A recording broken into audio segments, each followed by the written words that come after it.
Atom. An atom is the smallest particle of any element that takes part in chemical reactions but cannot exist independently, except for some exceptions. It is made up of subatomic particles like electrons, protons, and neutrons. Examples: atom of hydrogen, H. Atom of oxygen, O. Atom of carbon, C. Exceptions of atoms. Independent existence. The general definition of an atom is that it cannot exist independently.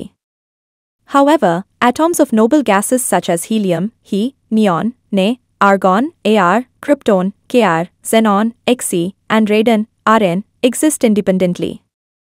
This is because their outermost shells are filled, making them chemically inert and do not react easily with other atoms.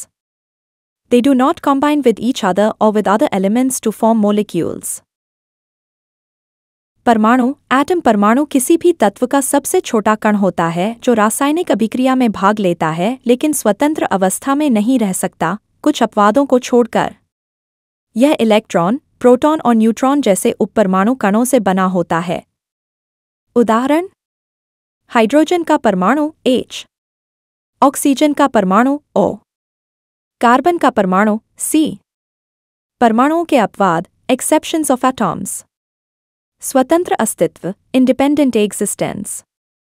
परमाणु की सामान्य परिभाषा यह है कि यह स्वतंत्र अवस्था में नहीं रह सकता। हालांकि उत्कृष्ट गैसों, नोबल गैसेस जैसे हीलियम, ही, नियॉन, ने, argon, Ar, krypton, Kr, xenon, Xe और रेडॉन, Rn के परमाणु स्वतंत्र अवस्था में रहते हैं। ऐसा इसलिए है क्योंकि उनके सबसे बाहरी कोश, आउटरमोस्ट शेल, भरे होते हैं, जिससे वे रासायनिक रूप से निष्क्रिय, इनर्ट, होते हैं और अन्य परमाणुओं के साथ आसानी से प्रतिक्रिया नहीं करते। वे अणु बनाने के लिए एक दूसरे से या अन्य तत्वों से जुड़ते नहीं हैं।